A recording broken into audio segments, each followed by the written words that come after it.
पुणे जिल्ह्यातील आंबेगाव तालुक्यातील अवसरी खुर्द इथं श्री काळभैरवनाथ चैत्र अष्टमी यात्रेनिमित्त आयोजित जंगी कुस्ती आखाडा मोठ्या उत्साहात पार पडला। नेपाळचा देवा थापा आणि फ्रान्सचा विल्यम स्टॅम्पस यांच्या आंतरराष्ट्रीय कुस्त्यांनी प्रेक्षकांचं विशेष आकर्षण ठरलं। या आखाड्यात महिला पैलवानांसह राज्यातील नामांकित मल्लांनी सहभाग घेतला। लाखो रुपयांच्या बक्षिसांसह रंगलेल्या कुस्त्यांना प्रेक्षकांचा उत्स्फूर्त प्रतिसाद मिळाला। पहिली मानाची कुस्ती 2 लाख रुपये तर मुलींच्या कुस्तीसाठी 20,000, 10,000 आणि 7,555 रुपयांची विशेष बक्षिसे ठेवण्यात आली होती। कार्यक्रमाला देवेंद्र शहा, देवदत्त निकम, विवेक वळसे पाटील, सुरेश भोर यांच्यासह अनेक मान्यवर उपस्थित होते। श्री काळभैरवनाथ उत्सव समिती आणि ग्रामस्थांच्या उत्कृष्ट नियोजनाचं सर्वत्र कौतुक केलं जाते।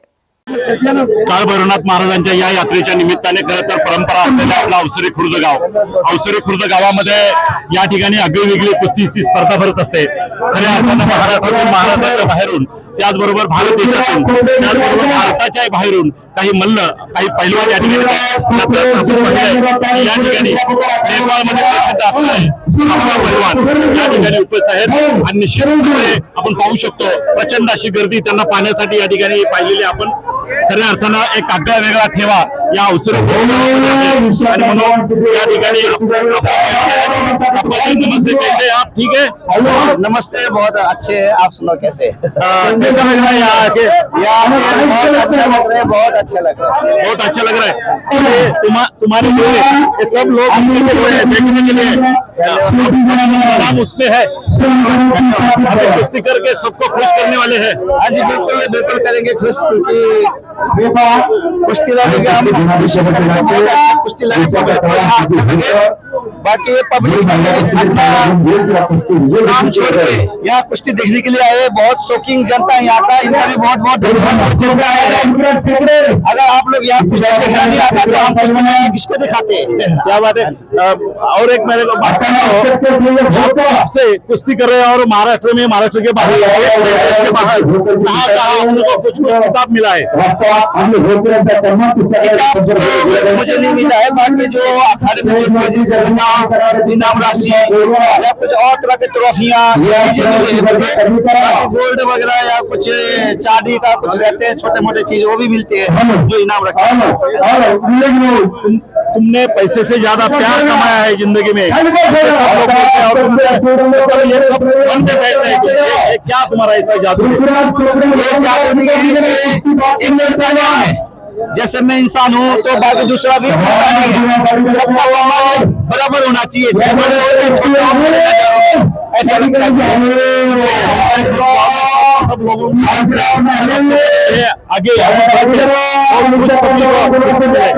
धन्यवाद धन्यवाद बहुत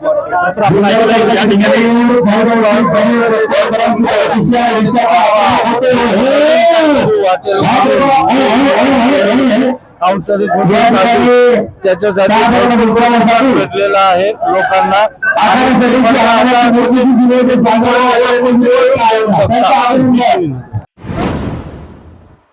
हदगाव तालुक्यातील मनाठा इथं डॉक्टर बाबासाहेब आंबेडकर यांच्या 135व्या जयंतीनिमित्त यंदा डीजे आणि डॉल्बीला फाटा देत पारंपरिक वाद्यांसह आणि विविध सामाजिक उपक्रमांद्वारे जयंती साजरी करण्याचा स्तुत्य उपक्रम निर्णय घेण्यात आलाय।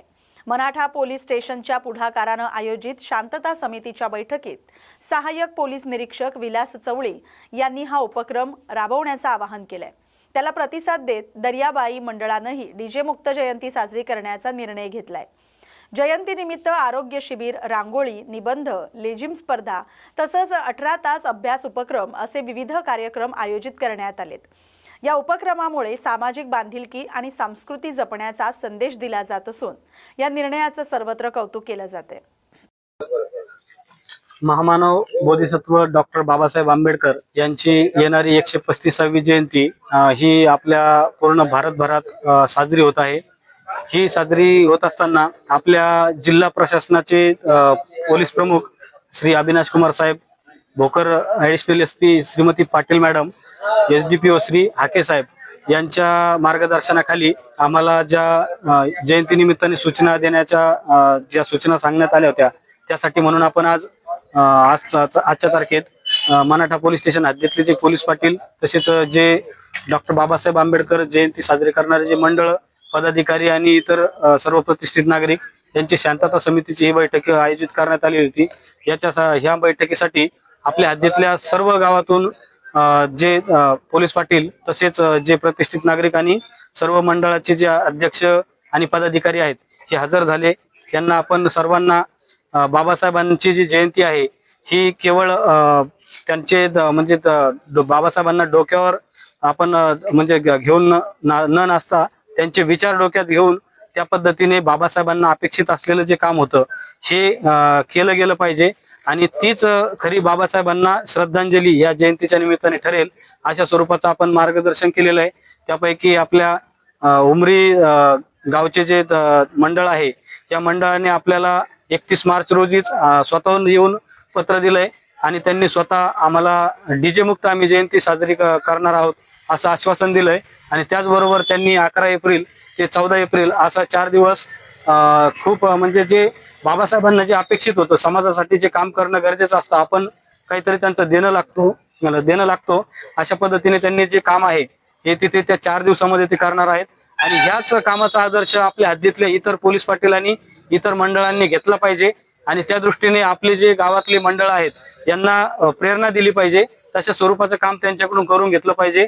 तीच खरी बाबासाहेबांना श्रद्धांजली आपल्या या जयंतीच्या निमित्ताने ठरेल अशा स्वरूपाच्या आपण सूचना दिलेल्या आहेत आणि याला खूप चांगल्या प्रमाणात प्रतिसाद भेटेल अशी मी अपेक्षा व्यक्त करतो. थांबतो. जय हिंद, जय महाराष्ट्र. सर्वप्रथम आपले धन्यवाद.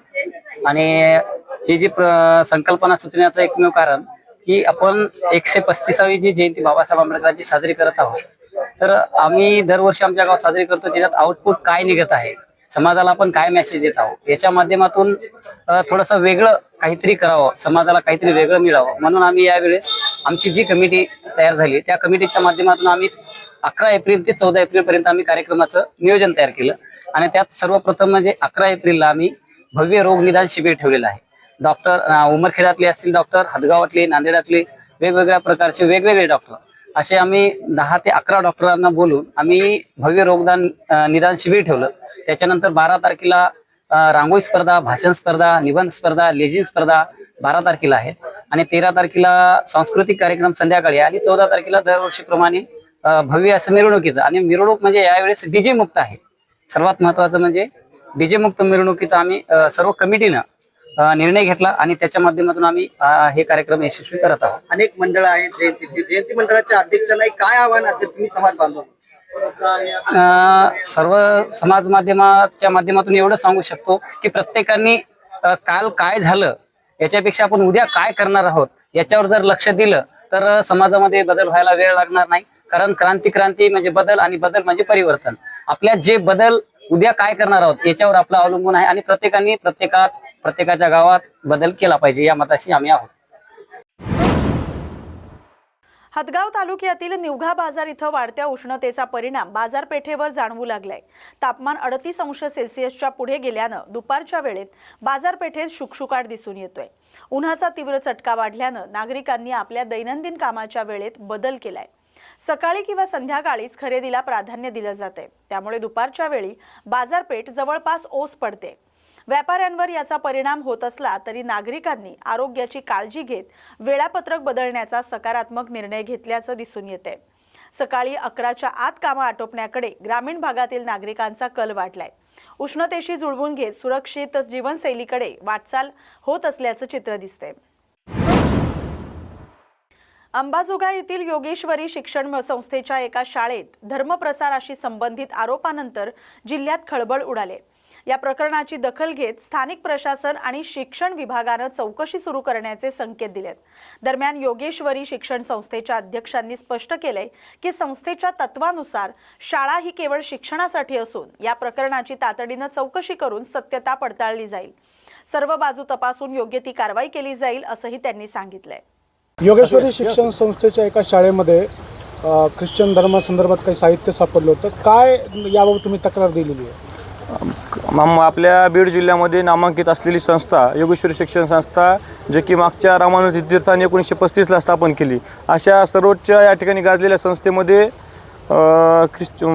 आम्ही त्या शाळेत शिकलेलो असताना तर मेडिकल परिसर म्हणून एक संस्थेचा विभाग आहे. त्या संस्थेमध्ये आम्हाला कळलं की शालेय वर्गामध्ये ख्रिश्चन धर्म प्रसारासाठी पुस्तकं वाटण्यात आली असं आम्हाला कळले असता आम्ही चौकशीसाठी गेल्यावर तिथं ज्या सेविका आहेत किंवा जे कर्मचारी आहेत तर त्यांच्या सहकार्याने त्यांच्याच पुढाकाराने त्या शाळेमध्ये बायबलसारखे ग्रंथ व इतर ख्रिश्चन धर्मातील ग्रंथ, जादूटोण्याच्या वस्तू आणि आपले जादूटोण्याच्या वस्तू व नशेची औषधं त्या आम्हाला कपाटामध्ये मिळाली व त्या कपाटावर देखील नाव होतं की SIN चर्च अशा नावाने ते कपाट त्या ठिकाणी ठेवलेलं होतं. ते घटना आम्ही संबंधित अधिकाऱ्यांना त्यांना बोलून घेतलं, वरिष्ठांना त्यांच्याशी चर्चा केल्यानंतर आम्हाला त्या ठिकाणी सरळ कळालं की यामध्ये बरेचसे या महाविद्यालयातले या शाळेतले शिक्षक यामध्ये सामील आहेत. त्यावरती आम्ही कलेक्टर ऑफिस या ठिकाणी प्रतिमध्ये पोलीस स्टेशन, तहसीलदार व गट शिक्षण अधिकारी अंबाजोगाई यांना आम्ही अर्ज दिलेला आहे. तर आज आम्ही योगेश्वरी शिक्षण संस्थेचे जे संस्था अध्यक्ष आहेत त्या अध्यक्षांना आम्ही आज निवेदनाच्या मार्फत आम्ही त्यांना माहिती दिलेली आहे. आणि जे कोणी दोषी आहेत, जे कोणी गुन्हेगार आहेत, गायकवाड नामक एक व्यक्ती आहे, ज्या व्यक्तीचा शाळेचा आणि त्याचा काहीही संबंध नाही, तो बाहेरचा व्यक्ती दर रविवारी ख्रिश्चन धर्माचा त्या ठिकाणी वर्ग घेतो. वर्ग घेऊन प्रार्थना केली जाते. 1 ते 2 तासाचा हा वर्ग मागच्या 15 वर्षापासून चालू आहे. हा प्रकार उघडकीस चालू असल्यामुळं आज आम्ही अध्यक्षांना अर्ज देऊन पूर्वकल्पना दिलेली आहे. पुढच्या 2 दिवसाचा आम्ही त्यांना कालावधी दिला आहे. मंगळवारी आम्ही या ठिकाणी मंगळवारी किंवा बुधवारी आम्ही तिथपर्यंत वाट बघून आम्ही पुढं आम्ही जर यावरती कारवाई नाही झाली तर आम्ही पुढच्या दिवशी धरणे आंदोलन किंवा आम्ही या ठिकाणी आत्मदहन करणार आहोत जर दोषीवर कारवाई नाही झाली तर. आणखी काही नावं मी सांगू शकतो. गोडसे साहेब म्हणून एक जण या ठिकाणी शिक्षक आहेत, नांदगावकर म्हणून या ठिकाणी मुख्याध्यापक आहेत व पुढं चालून प्राचार्य कनेरकर म्हणून एक जण या ठिकाणी सामील आहे आणि आठवले असे एक नाव म्हणून त्यांचं एक नाव आहे आणि जलसॉन म्हणून एक जण कोणीतरी आहे जे की बाहेरचं आहे, जे की सर्व षडयंत्र राबवतोय.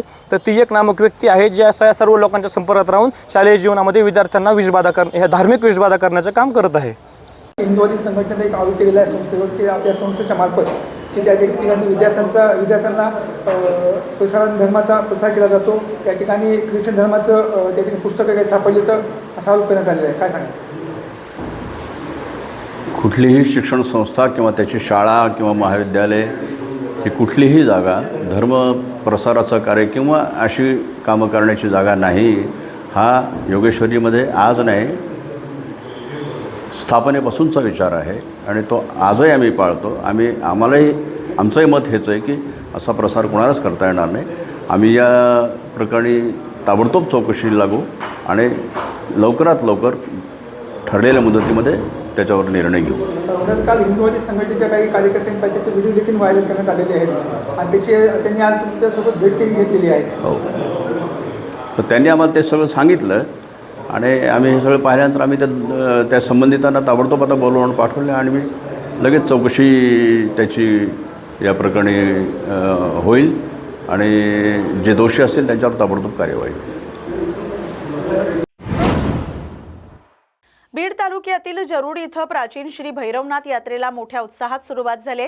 धार्मिक श्रद्धा, परंपरा आणि ग्रामीण संस्कृतीचा संगम असलेल्या या यात्रेत भाविकांची मोठी गर्दी पाहायला मिळते. पारंपरिक छबिना मिरवणूक ढोल ताशांच्या गजरात काढण्यात आली. लेझिम, भजन कीर्तन आणि महिलांच्या ओव्यांनी वातावरण भक्तिमय झालं. मुख्य आकर्षण असलेला रथोत्सव उत्साहात पार पडलाय. रथ ओढल्यानं मनोकामना पूर्ण होते या श्रद्धेमुळे हजारो भाविक यात सहभागी झाले. यावेळी तहसीलदार चंद्रकांत शेळके यांनी यात्रेला भेट देत व्यवस्थेचा आढावा घेतला. दरम्यान पारंपरिक कुस्ती स्पर्धा उद्या होणार आहेत आणि परिसरातील नामांकित मल्ल यात सहभागी होणार आहेत. इतिहास, श्रद्धा आणि ग्रामीण संस्कृती जपणारी जरुडची भैरवनाथ यात्रा सध्या भक्तिमय वातावरणात रंगले. वाशिम जिल्ह्यातील महसूल विभागानं आयोजित केलेल्या शिवाजी महाराज राजस्व समाधान शिबिरात विविध विभागाचे स्टॉल्स लावले होते.